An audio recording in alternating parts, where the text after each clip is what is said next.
a você abrir a sua Bíblia em Mateus, capítulo de número 25, a partir do versículo de número 14. Mateus, capítulo de número 25, a partir do versículo de número 14. Tenha sua caneta em mãos, porque provavelmente leiamos bastante versículos nessa manhã. O título dessa minha palavra não está aqui e ninguém me perguntou. Então eu vou dizer para vocês. O título da minha palavra dessa manhã é ajuste de contas. Você pode repetir isso comigo? Ajuste de contas. O ensaio foi até legal, mas vamos lá? 1, 2, 3. Beleza. Diz assim Mateus, capítulo de número 25, a partir do versículo de número 14. Antes de eu ler, deixa eu te explicar uma coisa a respeito do Evangelho de Mateus. O Evangelho de Mateus, irmãos, ele é um evangelho bem ajustadinho e com bastante objetividade. Né? Então, a gente tem a apresentação do rei, a justiça do rei, né? O discipulado do rei, o rei interagindo com o seu povo, a oposição do rei, a rejeição do rei, o rei praticando a sua justiça e o seu juízo, e o rei sendo julgado. Ele está dividido nesse formato, tá? E o que a gente vai tratar hoje corresponde ao capítulo 23 ao capítulo 25. É o que a gente vai conversar nessa manhã. Eu já comecei com vocês uns dias atrás, uns tempos atrás, falando sobre a parábola das 10 virgens. A de hoje, nós vamos falar sobre a parábola dos talentos. E quem sabe, daqui uns dias, a gente fale sobre a parábola dos bodes e das ovelhas. Mas hoje nós vamos falar da parábola dos talentos. Diz assim: pois será como um homem que, ausentando-se do país, guarda essa palavra, ausentando-se do país, chamou os seus servos e lhes confiou os seus bens. A um deu 5 talentos, a outro deu 2 e a outro deu 1, de acordo com a capacidade de cada um deles.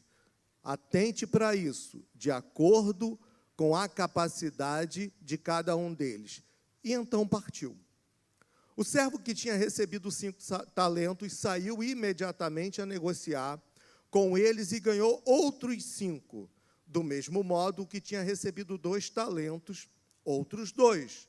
Mas o servo que tinha recebido 1 talento, saindo, fez um buraco na terra e escondeu o dinheiro do seu senhor. Depois de muito tempo, o senhor daqueles servos voltou e fez um ajuste de contas com eles.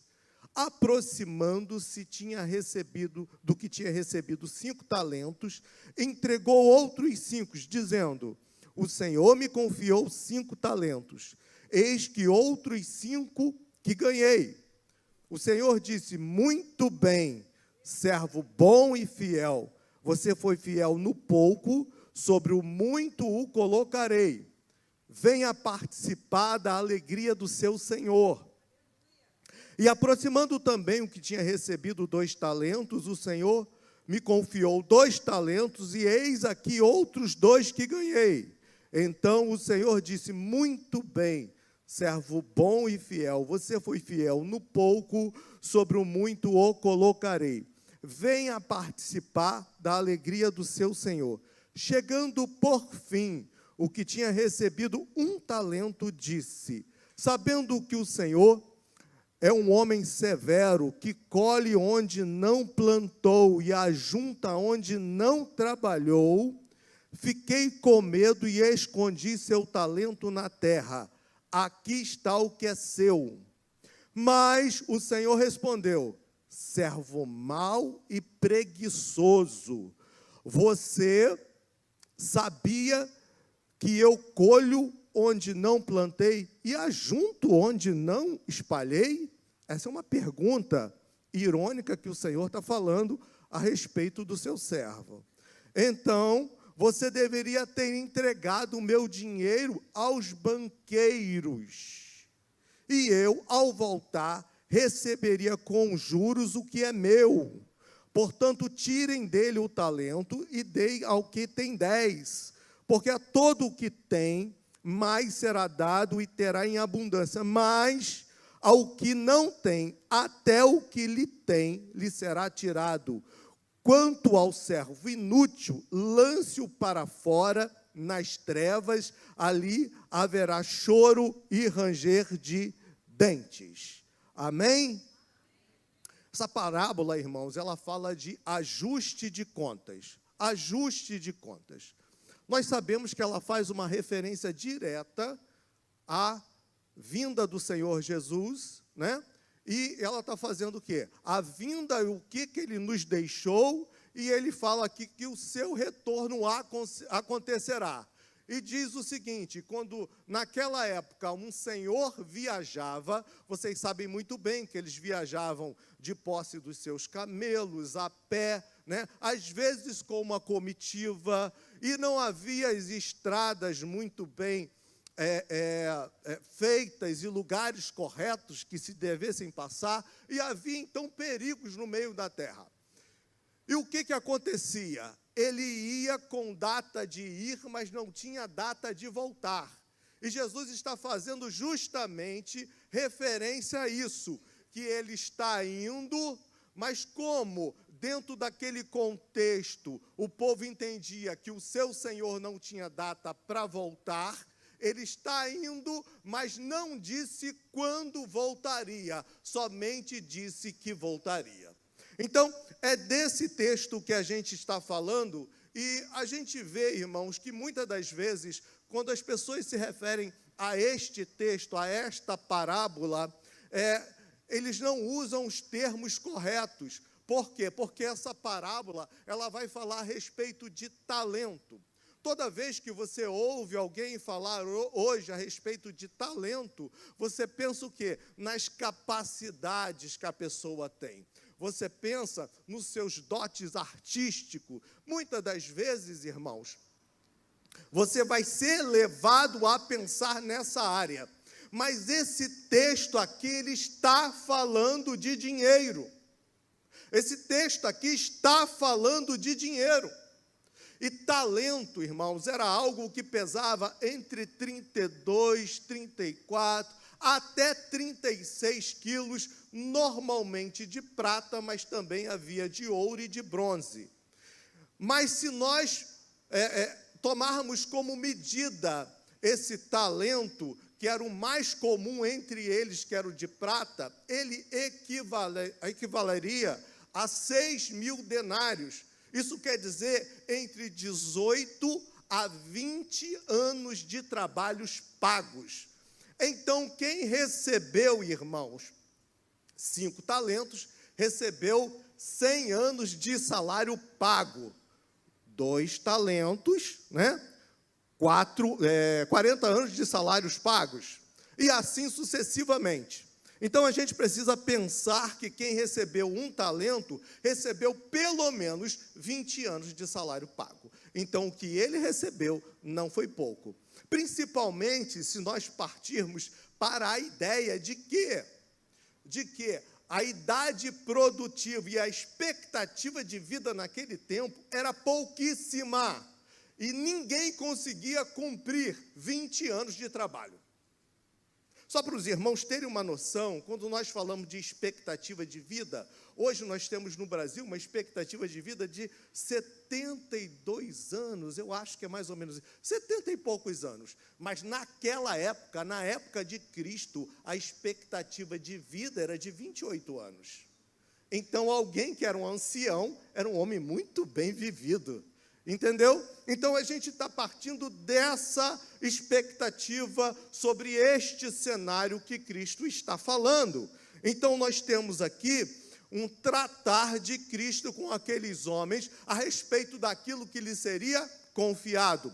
Outra coisa que a gente precisa pensar sobre esta parábola é que a forma que os seus senhores tinham de dar continuidade aos seus negócios era dar autoridade aos seus escravos para que o representasse na sua ausência. E isso é muito interessante, que a cada um era dado uma autoridade, um nível de autoridade com a capacidade que ele tinha. Então, era feito 2 tipos de negócio. Se o escravo não tem capacidade nenhuma, o dinheiro do seu senhor era entregue aos banqueiros. E, por incrível que pareça, naquela época já havia banqueiros. Sabe o que eram banqueiros? As pessoas viajavam de uma cidade para outra e chegava na entrada da cidade, se deparava com homens sentados nos bancos, aguardando que quem entrasse na cidade trocasse os bens com ele, para que ele pudesse ter dinheiro para trabalhar dentro daquela cidade. A ideia de banqueiro vem da ideia de banco mesmo, entenderam? De banco mesmo. E isso é interessante, irmãos, porque ele vai falar assim: poderia ter entregue o meu dinheiro aos banqueiros. Se a gente tem uma parte que, se a pessoa tem capacidade, então ela pode negociar, e a cada um foi dado segundo a sua capacidade,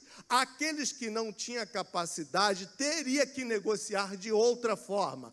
Como? Entregando o dinheiro aos banqueiros. Os banqueiros naquela época, não se assustem, mas parece muito com os nossos tempos. Cobravam de 4% a 48% de juros. Para cada tipo de negócio tinha um tipo de juro diferenciado.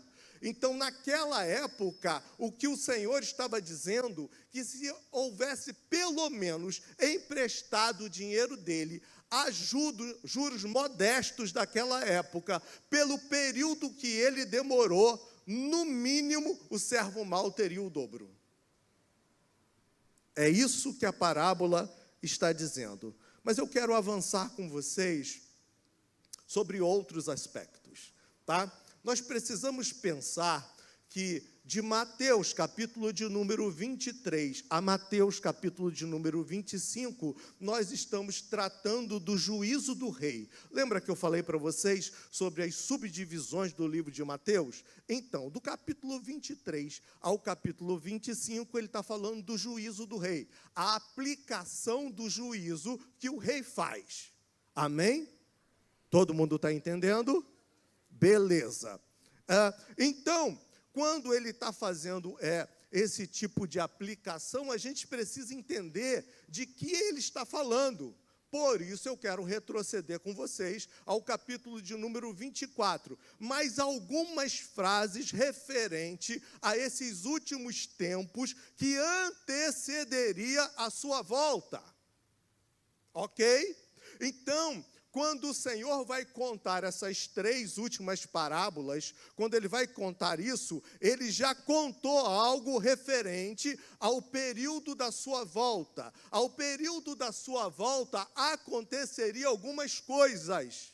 E essas coisas que aconteceriam eram importantes para que eles observassem que o tempo estava próximo. O tempo estava próximo. E ele vai falar de algumas coisas, como lá no capítulo 24 vai dizer assim, que haveriam falsos mestres, falsos cristos. Quando ele está usando essa expressão de falsos cristos, eram homens com aparência de piedade, eram homens que pareciam piedosos, sérios, entendidos, mas que não levavam o povo a entender o papel deles na sociedade. Pelo contrário, distraía o povo da verdade que estava de fato acontecendo.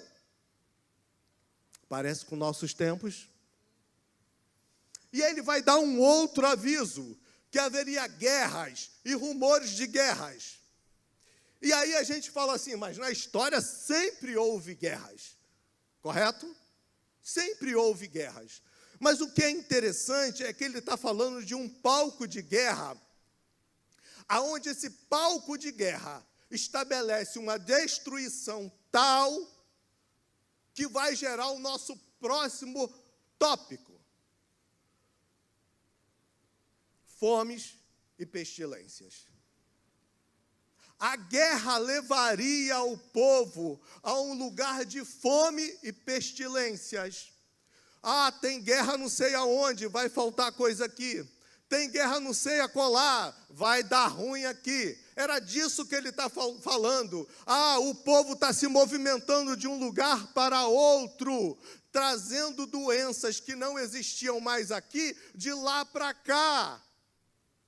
Trazendo coisas que aqui foram extintas e agora já chegou. Vocês estão entendendo isso? Então ele vai falar de falsos cristos, guerras e rumores de guerras, vai falar dessas pessoas circulando de um lado para o outro desesperadas, porque estão escapando desses lugares de destruição, vai falar dos campos destruídos, não há mais plantação, está faltando trigo, está faltando arroz. O preço ficou exorbitante. E agora se ouve falar de pestilência. Está chegando a doença, está chegando o mal. Cuidado, põe máscara, coloca a luva, não toca. Não se relaciona um com os outros. Defende o teu.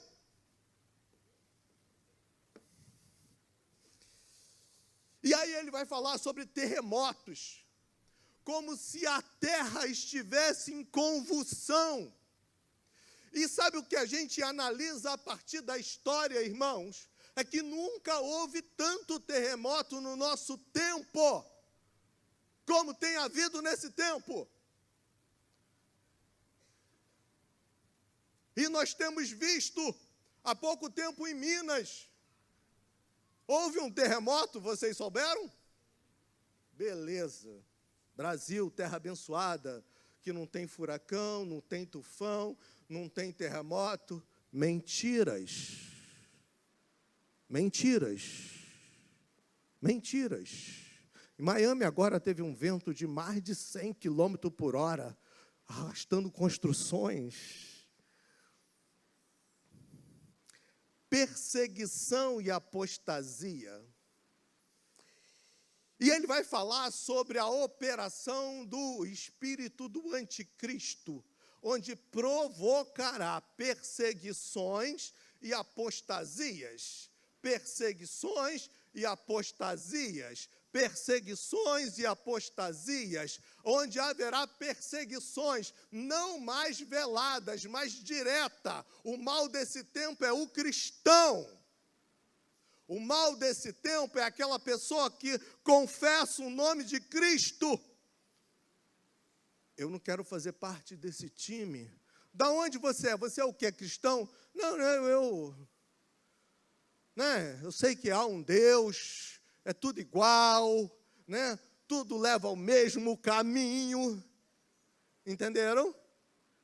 Apostasia, perseguição gerando apostasia, onde as pessoas não têm coragem de dizer: eu sou de Cristo, eu sou de Cristo, eu sou de Cristo, eu sou de Cristo, eu sou de Cristo, eu sou de Cristo.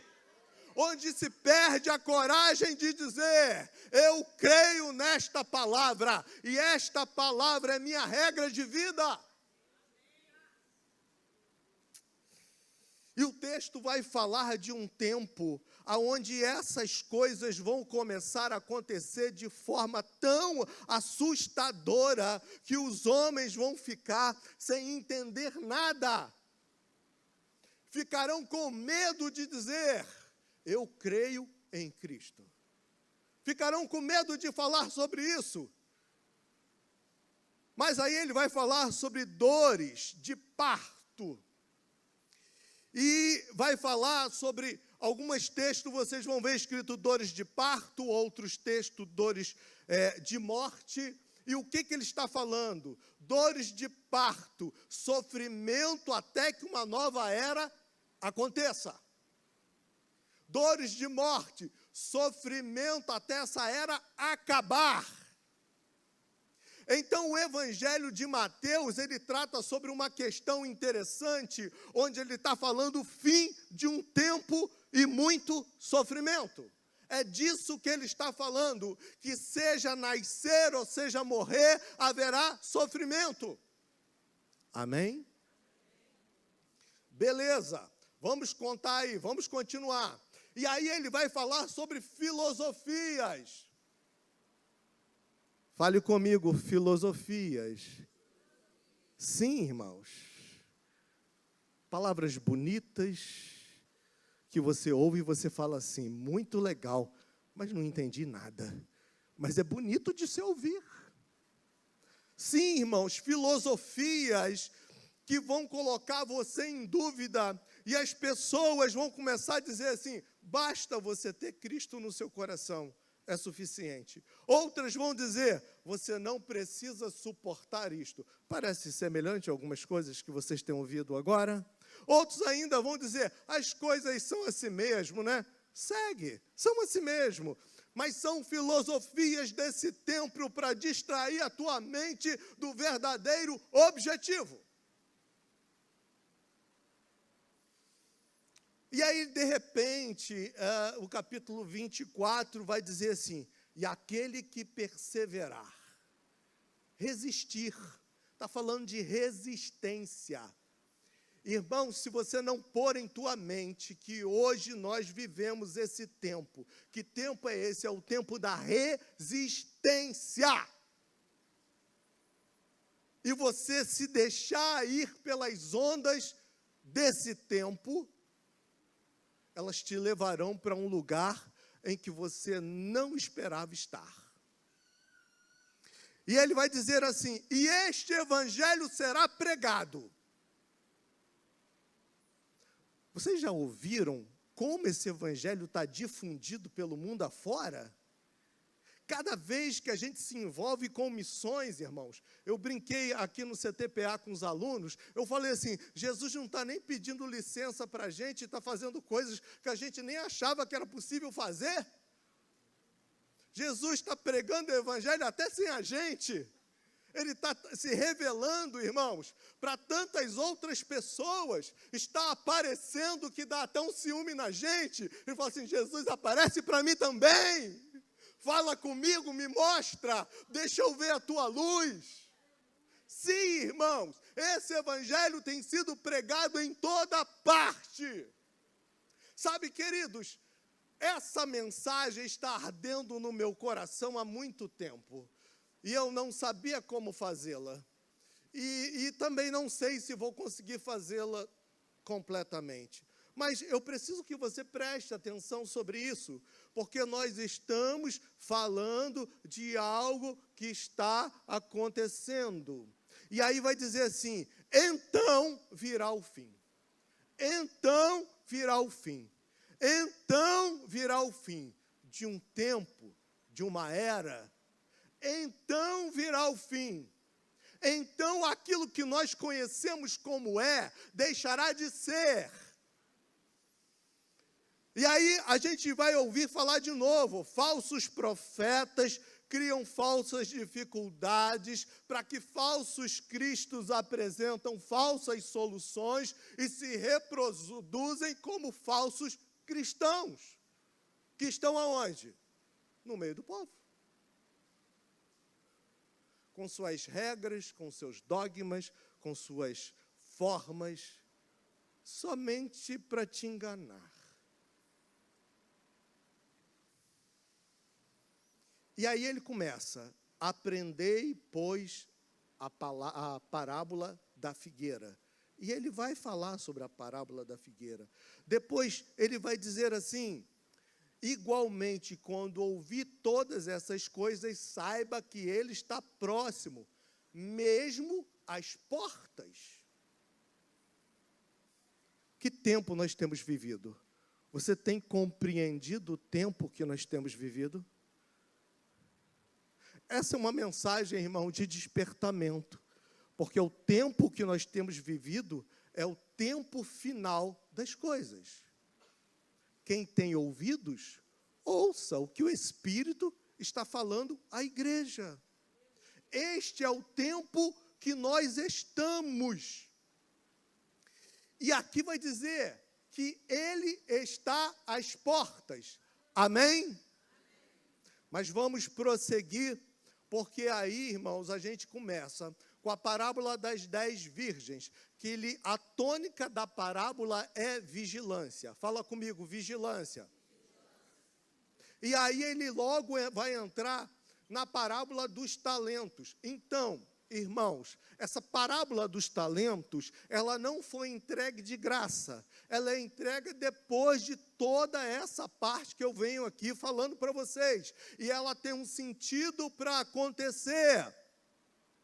Se a parábola dos talentos vai falar, se a parábola das 10 virgens vai falar sobre vigilância, a parábola dos 10 talentos, ela vai falar de trabalho. Trabalhe até que ele venha.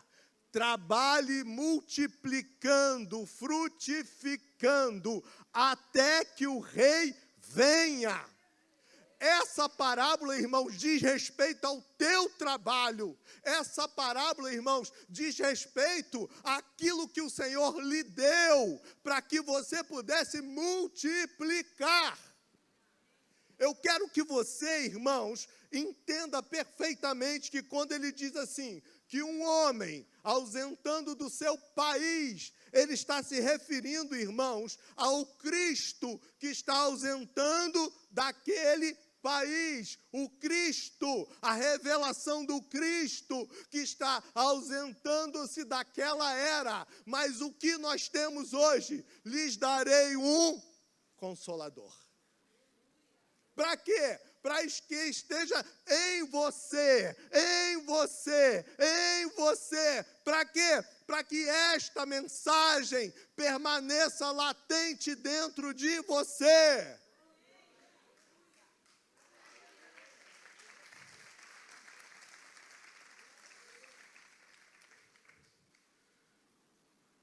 Há um Cristo dentro de você. Há um Cristo dentro de você.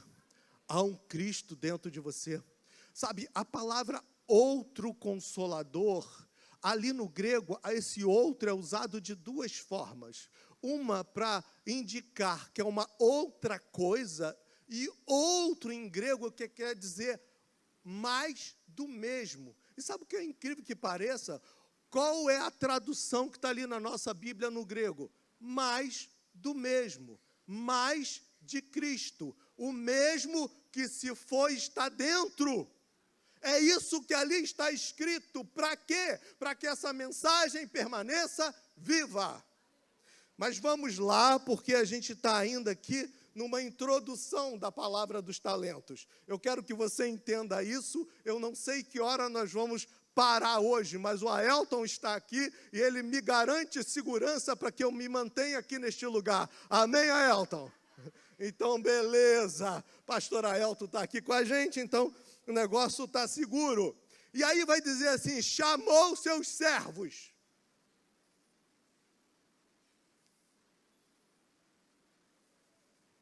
A palavra servos aqui é escravos. E quando ele diz chamou seus servos, ele está falando assim, ele fez um chamamento a todos que se apresentasse e se responsabilizasse. Chamou seus servos, e a cada um deu conforme a sua capacidade. Eu gosto muito dessa palavra, que deu conforme a sua capacidade, porque até as nossas lutas são personalizadas. Você já reparou? Há coisas que acontecem com você que você fala assim, meu Deus, é impossível, podia ter acontecido com fulano, não comigo, né? Deixa essas lutas financeiras na mão do Aelton, não põe na minha mão, tá? Entrega na mão da pastora Nelly, não põe na minha mão. Mas não, essas coisas acontecem comigo, não acontecem com eles. Então, até as lutas são personalizadas, como está escrito aqui em 1 Coríntios, capítulo 10, versículo de número 13, que está escrito assim: não veio sobre vós tentação senão humana, mas fiel é Deus, que não vos deixará tentar acima do que podeis, antes com a tentação dará também o escape, para que possais suportar. Sabe, irmãos, o que eu quero dizer para você é que Deus olha para você e te enxerga perfeitamente quem você é.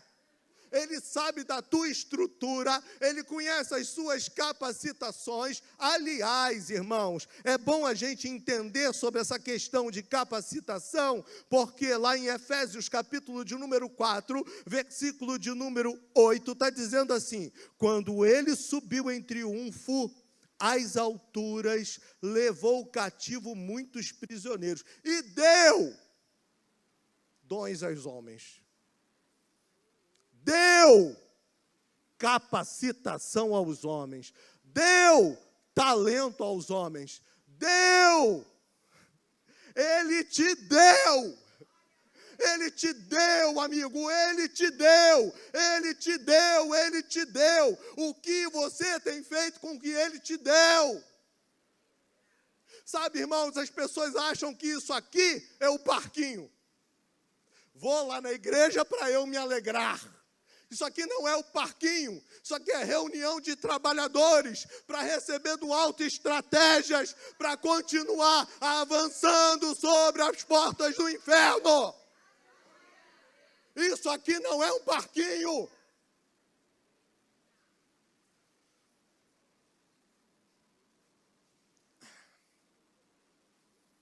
A ideia de justiça, que todos devem receber igualmente, é uma ideia falsa e mentirosa. Cada um recebe conforme a sua capacitação. Eu não posso pegar e entregar o meu trabalho na mão de quem não sabe, porque ele vai fazer bobagem. Então, essa ideia de coisas iguais que vocês têm, que todo mundo tem, que paira nesse universo mentiroso, irmãos, não caia nessa. Não caia nessa. Você recebeu conforme a sua capacitação. Sabe, mas aqui a gente vai ver que esse sujeito que recebeu o talento dele, ele também trabalhou. Se nós temos, irmãos, o camarada que recebeu 5 e trabalhou por mais 5, nós temos o sujeito que recebeu 2 e trabalhou por mais 2, nós temos o sujeito que recebeu 1 e trabalhou para enterrá-lo. Sabe o que o Senhor está falando com ele? Era mais fácil ter entregue, você teria menos esforço se entregasse na mão dos banqueiros, mas você se esforçou para ser inútil. E o Senhor está chamando ele, sabe de quê? Preguiçoso, negligente, indigno, improdutivo, despreocupado, embotado e indiferente espiritualmente. Quando você começa a olhar no grego aquela palavra ali, servo mau e preguiçoso, você fica assustado pela forma direta que o Senhor o repreende. Eu fiz aqui até algumas anotações sobre esses, há de esperar o juízo. Tais pessoas são inclinadas ao ressentimento. Baseia-se em comparativo. Você deu mais para a pastora Anneli que deu para mim, Senhor? Isso é um absurdo. Você deu mais para o Adalberto do que para mim? Não poderia. Como o Senhor deu essa graça tão abundante para a irmã Rose e não deu para mim? Se baseiam em comparativos, e esses comparativos estão lhe impedindo de produzir o que recebeu. São governados por fantasmas mentais. tiram o Senhor pelas suas experiências pessoais, pelos seus traumas pessoais, pelas suas questões pessoais, tiram o Senhor por esses. Resistem ao Espírito. E lá em Tessalonicenses vai dizer, não resistais ao Espírito, mas eles resistem ao Espírito. Ele culpou o Senhor, mas na verdade estava falando da sua mediocridade. Ele permitiu que a carne suplantasse o seu espírito. Sabe, quando Cristo entra na sua vida, o que renasce é o seu espírito. É isso que renasce. Renasce o seu espírito. Este homem permitiu que a carne, seus fantasmas, suas questões, suplantasse o seu espírito, que havia tido a oportunidade de renascer. Você está entendendo o que eu estou querendo te dizer aqui nessa manhã? Amém? Está comigo? Vocês estão muito quietinhos. E aí vai dizer assim, e depois de muito tempo,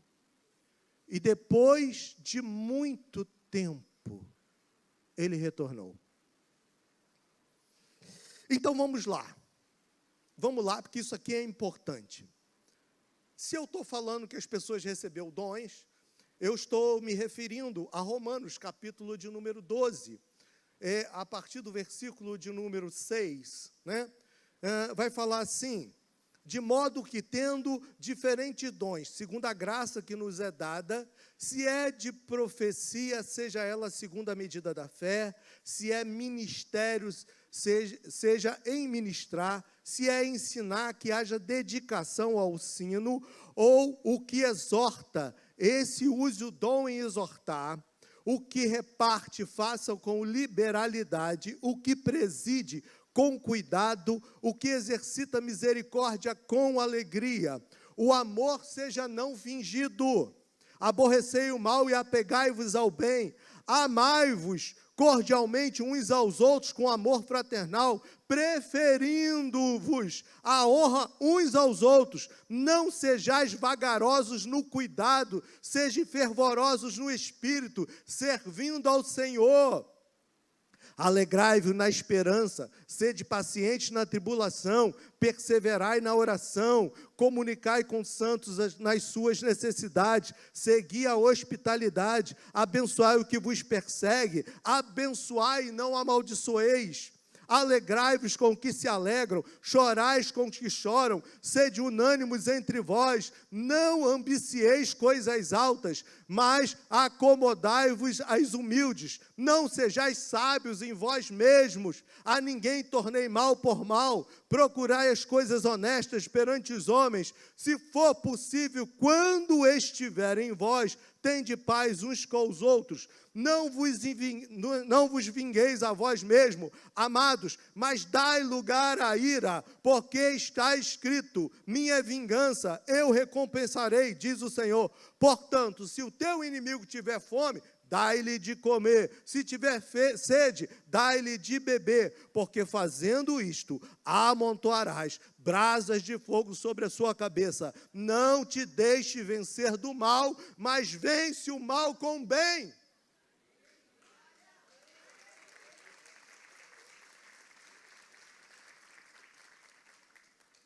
E aí, irmãos, lá em João 5,17, está escrito assim, meu pai trabalha até agora, e eu também. Sabe, queridos, a gente fica se enganando, irmãos, achando que já faz muita coisa e quer vir para a igreja achando que está vindo para um parquinho, não se colocando no lugar do serviço. Deus não chama ninguém à toa. Deus não chama ninguém que não queira frutificar. Deus não chama ninguém que não queira melhorar. Deus não chama ninguém, irmãos, que não possa ter nele o espelhamento de Cristo. Sabe quando lá em Antioquia eles viram aqueles irmãos andando? Eles falaram assim, lavar os cristãos. Sabe o que eles estavam falando? Lavar aquele bando de gente que imita Cristo. E aí as pessoas dizem, crente não, eu sou cristão. Você é a imagem de Cristo? Você frutifica de acordo com a porção que Ele lhe deu, de acordo com o dom e a capacidade que Ele lhe deu, utilizando todos os teus recursos, força, ânimo, para multiplicar nessa seara. Se você está neste lugar, irmãos, aguarde, porque você será chamado para o gozo do seu Senhor. Então, a gente está aqui quase que na metade. Vamos lá. A exortação é que Ele virá. Ele virá, e o que você tem feito? E o que você tem feito é para quem? Não basta eu ser bom para o meu irmão. Eu preciso ser Cristo na vida do meu irmão. Você sabe, você entendeu isto? Se você não entendeu que você precisa ser Cristo, porque se até agora nós tínhamos um modelo, e o modelo que nós tínhamos é um modelo de um Adão caído, agora nós temos um modelo de Cristo, e a proposta é, seja igual a Ele, seja igual a Ele, seja igual a Ele, seja igual a Ele. E o que Cristo falou? Aí, vocês vão ser melhores do que eu. Por quê? Porque vocês farão muito mais coisas do que eu fiz. Gente, 3 aleluia, 2 glória a Deus. Meus queridos, pelo amor de Deus, Ele confiou a própria imagem dEle a vocês. Meu Rei, meu Senhor da glória. E aí Ele vai dizer assim, ajustou as contas com eles. Tal como está escrito, assim será naquele dia. Quando ele chegar, ele vai perguntar assim, Fabiano, senta aqui. Me diz o que você fez.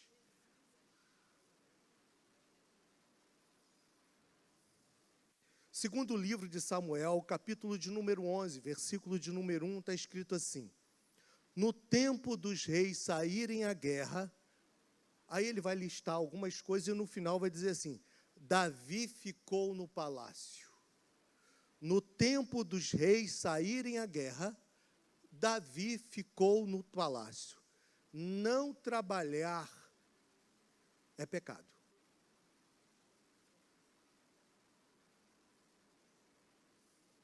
Não trabalhar é pecado. Não trabalhar é pecado. Eu já faço muita coisa no meu trabalho, eu venho aqui e eu estou fazendo mais do que a minha obrigação mesmo. É assim que a gente ouve. Nós, pastores, ouvimos assim. Vou fazer nada não, vocês têm que me servir porque eu dou dízimo nessa casa. Você está pagando alguém? É isso que você está fazendo? Porque a mim você não está pagando. Se você não entendeu que aquilo que você faz é por aquilo que Ele fez por você, então essa ideia tua aqui não é bem-vinda.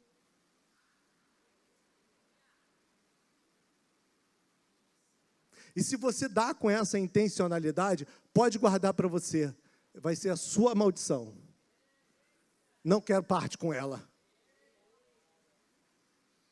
Entendeu isso?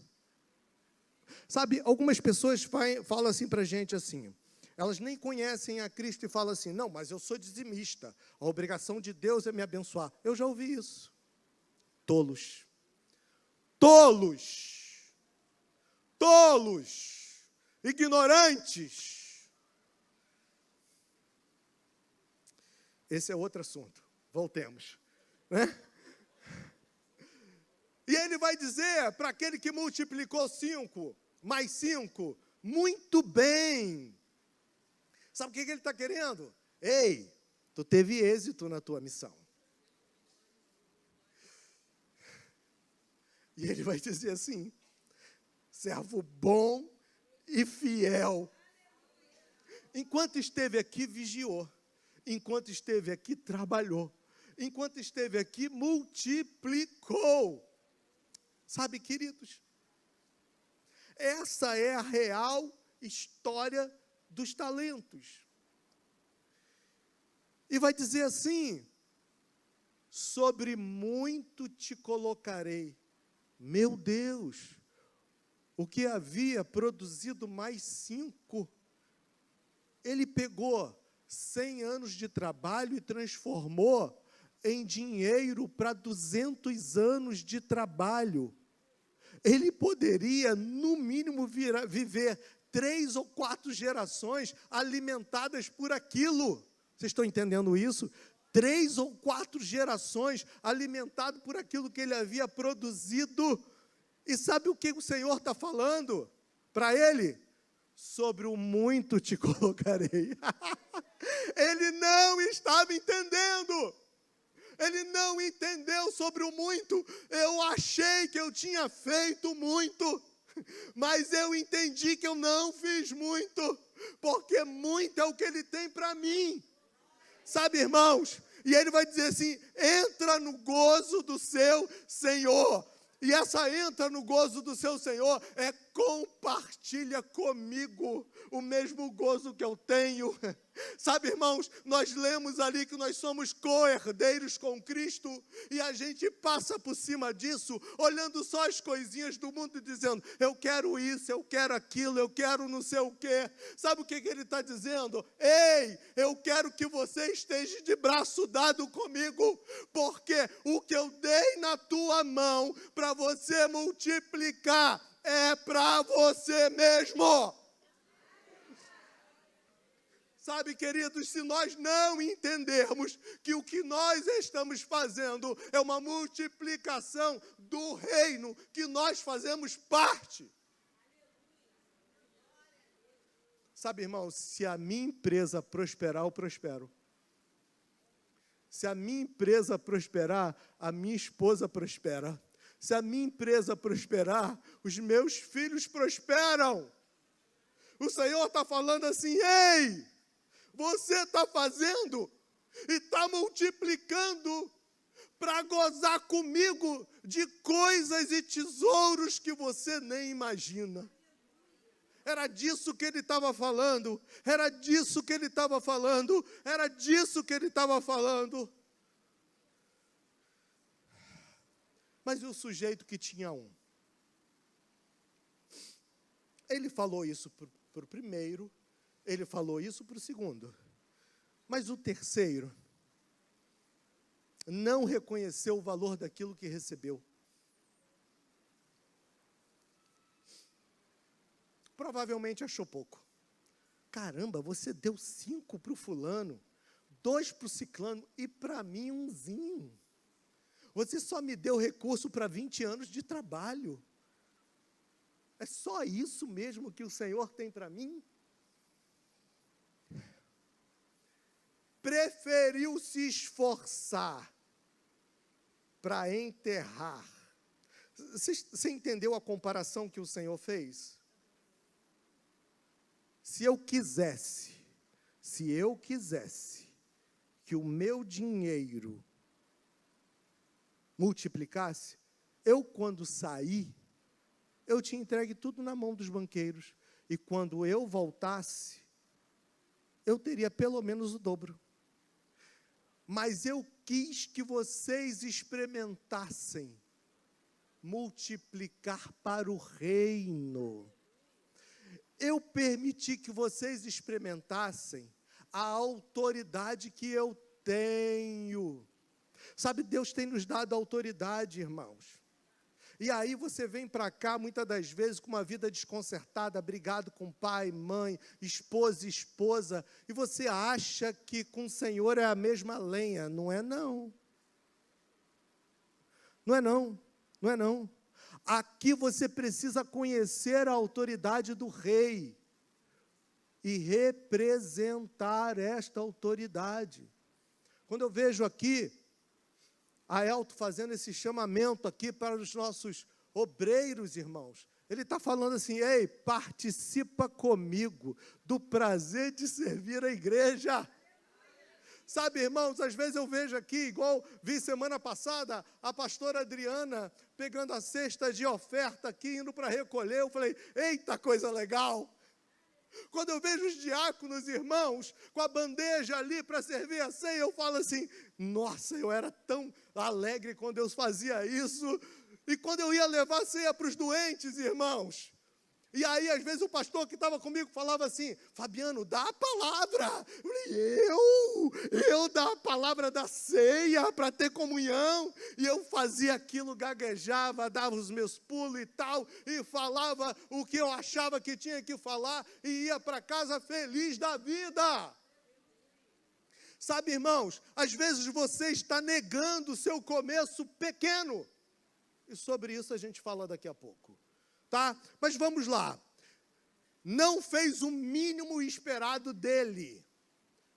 Não fez o mínimo esperado dele.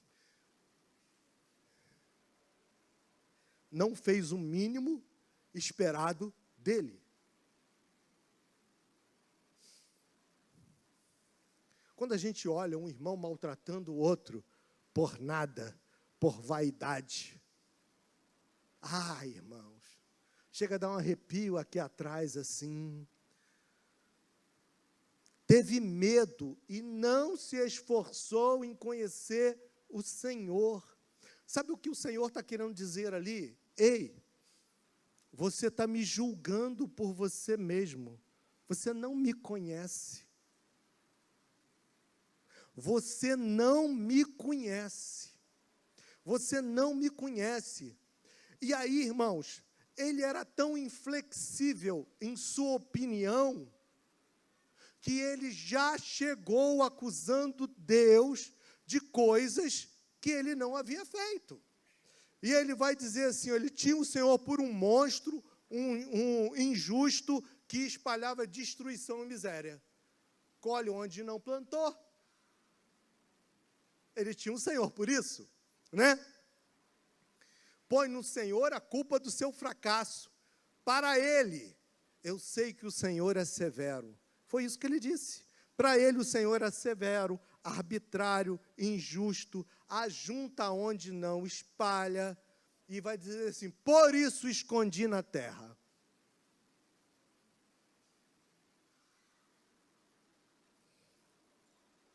Zacarias, capítulo de número 4, versículo de número 10. Está escrito assim: porque quem despreza o dia das pequenas coisas, pois esses se alegrarão, vendo o prumo na mão de Zorobabel. Esses são os 7 olhos do Senhor, que percorrem por toda a terra. Mas ele pergunta: quem despreza? Quem despreza o dia das pequenas coisas?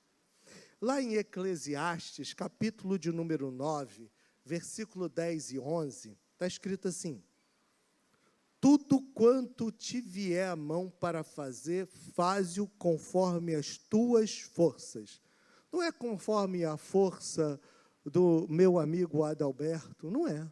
Não é conforme as forças do meu amigo Aelton, meu amigo Marcão. É conforme as minhas forças e as minhas capacitações. Porque na sepultura para onde tu vais, não há obra nem projeto, nem conhecimento, nem sabedoria alguma. Voltei-me e vi debaixo do sol, que não é dos ligeiros a carreira, nem dos fortes a batalha, nem tampouco dos sábios o pão, nem tampouco dos prudentes a riqueza, nem tampouco dos entendidos o favor, mas que o tempo e a oportunidades ocorrem a todos. O tempo e a oportunidade ocorrem a todos. O tempo e a oportunidade ocorrem a todos. Você recebeu. Pastor, recebi o quê? Sabe, eu estou falando aqui sobre missões no início, né?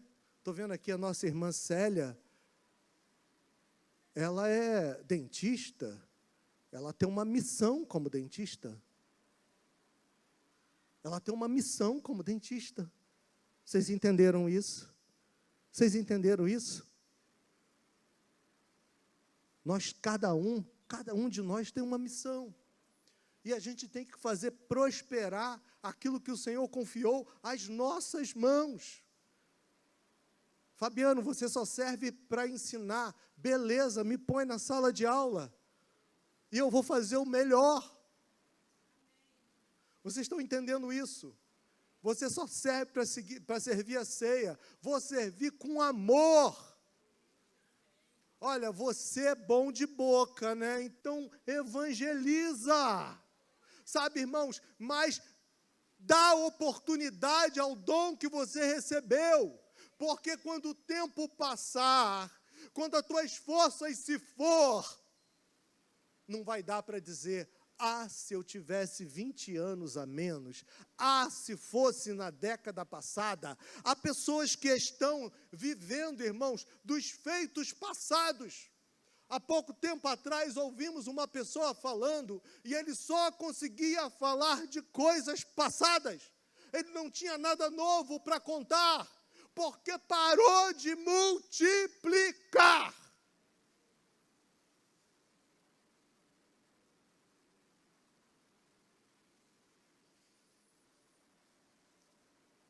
E sabe qual é a dureza dessa mensagem? Está escrito aqui, e respondeu o seu Senhor. E quando o Senhor responde àquele servo, ele expõe o coração do servo. E ele vai dizer assim, sabias que ceifo.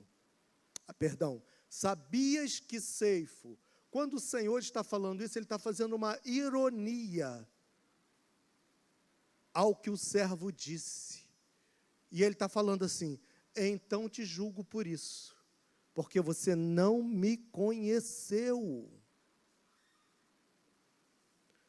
Conheçamos e prossigamos em conhecer o Oséias, capítulo 6, acho que verso 4, começa ali, 3, 4, 5. Oséias, capítulo 4, está dizendo assim, o meu povo se desviou. Sabe por quê? Porque não conheceu a palavra.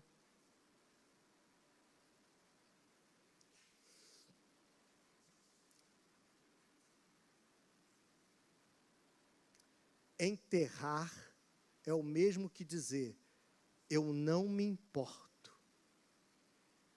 Quando você nega algo a Deus, você está dizendo assim, eu não me importo.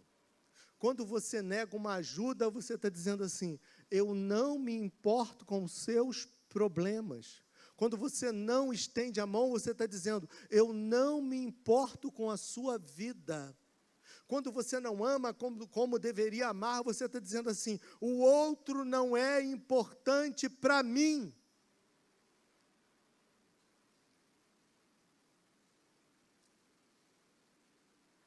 O Senhor vai responder friamente, tirai-lhe o talento. Quem não reconhece o que recebeu, não merece ter nada.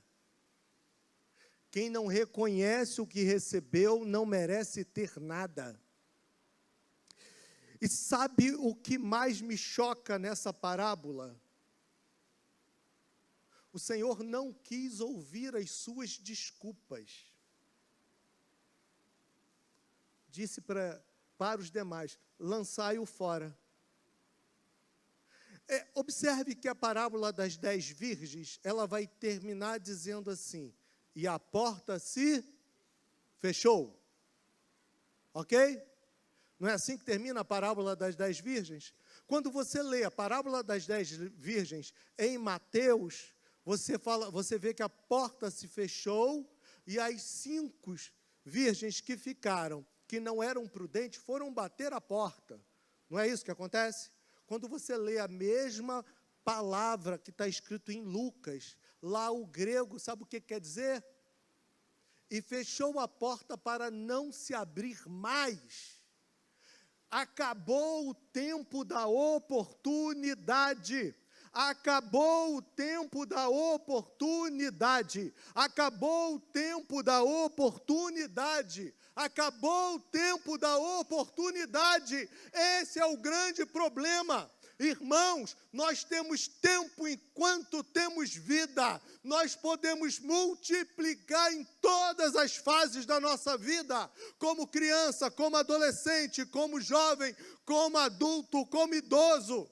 Irmãos, nós podemos multiplicar em todo o tempo da nossa vida, na nossa carreira, irmãos, da nossa carreira cristã, não tem aposentadoria. Você foi chamado para esse lugar de multiplicação. Sabe, queridos, eu estava ali sentado enquanto as meninas cantavam. Aliás, podem subir as meninas e os rapazes, com certeza, né? Enquanto eles cantavam, e a gente para por aqui, né? Já são 11h15 e a gente precisa ter a ceia. E eu estava ali sentado enquanto eles cantavam, e de repente, irmãos, veio à minha mente, sabe o que é a palavra que veio à minha mente? O machado está posto à raiz das árvores. Corte e lançai no fogo. Sabe, queridos, não é diferente. O machado está posto à raiz das árvores. O machado está posto à raiz das árvores. O machado está posto à raiz das árvores. O machado está posto à raiz das árvores. Sabe, a gente se encontra aqui num dia de ceia do Senhor. A gente se encontra nesse dia para a gente celebrar.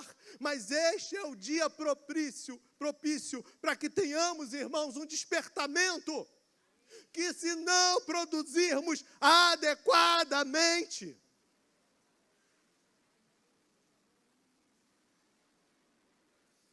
o machado está posto à raiz das árvores. O machado está posto à raiz das árvores. O machado está posto à raiz das árvores. A palavra que eu tenho para essa manhã é: arrepende-se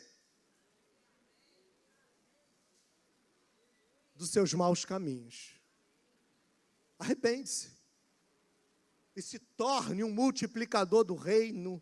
Arrepende-se e se torne um multiplicador do reino. E por incrível que pareça, irmãos, sendo ceia hoje, irmãos da ceia, podem entrar, por gentileza.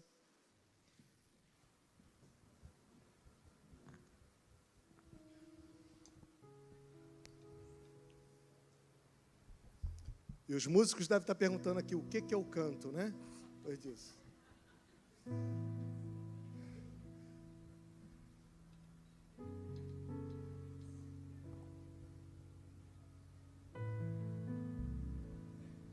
Essa é uma manhã que você precisa pensar sobre o que eu falei aqui.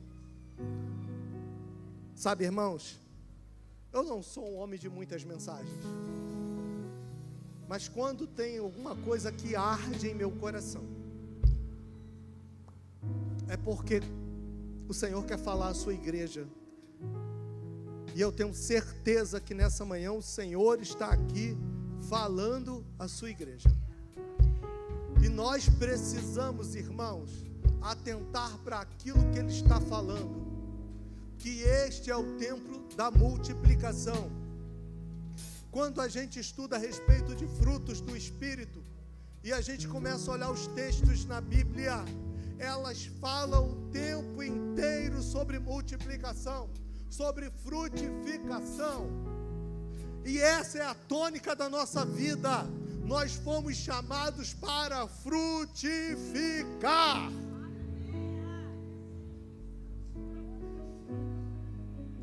Antes de eu orar, eu vou ler o texto da ceia.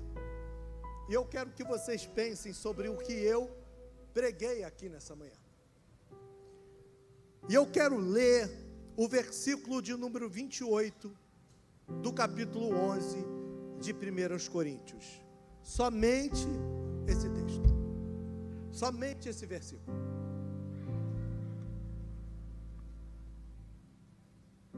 Diz assim, versículo de número 28. Examine-se cada um a si mesmo, e então coma do pão e beba do cálice. Esse é o dia de você botar a tua mão na sua consciência e pensar: tenho frutificado na mesma proporção do meu chamado?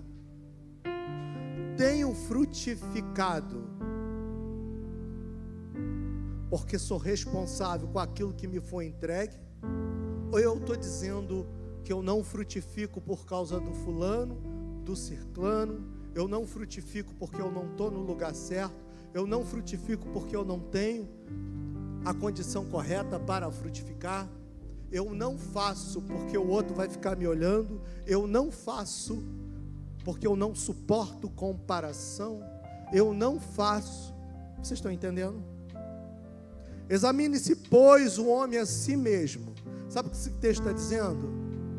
Faça um autoexame, se arrependa e volte a ter comunhão comigo. Senhor Jesus, eu quero te apresentar esses elementos: pão e suco de uva. Eu quero te apresentar esses elementos que significam corpo e sangue de Cristo. Essa é uma manhã de celebração, porque é uma manhã de oportunidades. Essa é uma manhã de celebração, porque uma porta nos abriu e nós temos esperança. Essa é uma manhã de celebração, porque as portas foram abertas e nós podemos entrar por ela, porque há tempo de entrar por ela. Deus, nós te pedimos, seja a tua bênção, como nós concordamos em dizer que ceia é dia de milagre, irmãos. Ceia é milagre. Como nós concordamos aqui, nós te pedimos, Senhor, faça aqui nesta manhã aos irmãos que a hora comerem e beberem e participarem e se arrependerem, Senhor, e se colocar no lugar correto, alcance um milagre em sua vida, em sua casa, em sua família, em nome de Jesus. Em nome de Jesus. Os irmãos vão distribuir, mas nós vamos comer e beber juntos. Amém? Podem distribuir, queridos.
Aleluia. Pega o pão assim na mão, pega. Aqui está dizendo assim: isto é o meu corpo, que é dado em favor de vocês. Faça isto em memória de mim. Ele está falando assim: o meu corpo foi mutilado, o meu corpo foi rasgado para que você alcançasse vida. E eu quero que nesta hora você entenda perfeitamente que foi por sua causa. Foi por sua causa. Deus quer que nós sejamos participantes da sua glória. Ou vocês acham que não seria mais fácil Ele vir, quebrar tudo e falar assim: quem me quer? Entra comigo, vamos embora. Não era mais fácil? Mas não, Ele quer que você seja participante. É por isso que você come do corpo de Cristo, celebrando a sua morte vicária na cruz. Coma agora em nome de Jesus.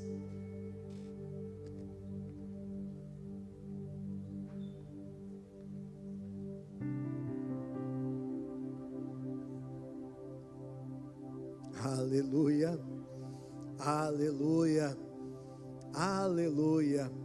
Vai dizer assim: da mesma forma, depois da ceia, tomou o cálice e disse: este cálice é a nova aliança no meu sangue. Façam isso sempre que o beberem, em memória de mim. O meu sangue nos uniu. O meu sangue nos uniu. O meu sangue derramado é para que eu pudesse substituir você nos seus pecados. Beba, celebrando ao Senhor.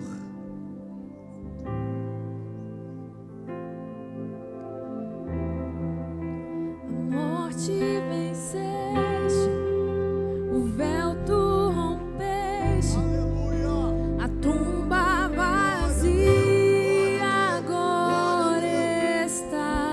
Glória a Deus. O céu te adora, proclama tua glória, pois ressuscitaste, vivo está. És invencível, inigualável, hoje pra sempre reinarás. Teu é o reino, tu é a glória, acima de todo nome. Vamos dizer mais uma vez: a morte venceste, a morte venceste, o véu tu rompeste, a tumba vazia agora está.